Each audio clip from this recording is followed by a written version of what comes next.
కొట్టేమ ఏం చేస్తామంటే గోదావరి నుంచి మట్టి తీసుకొచ్చి పొలాల అమావాస్య రోజు దానికి 7 చిల్లులు చేసి పీట మీద అలంకరించి దాని చుట్టూ ముగ్గు పెట్టుకొని పువ్వులు పెట్టుకొని దానికి నైవేద్యం పెట్టి దీపం పెట్టి రోజు పూజ చేస్తామన్నట్టు. కొట్టెమ్మ అనేది అనాదిగా తరతరాల నుండి వస్తున్న సంప్రదాయం.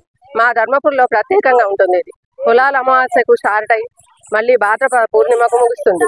దీనికి 2 ఆటలు ధర్మపురిలో పోటాపోటీగా కోలాహలంగా చాలా సందడిగా జరుపుకుంటారు.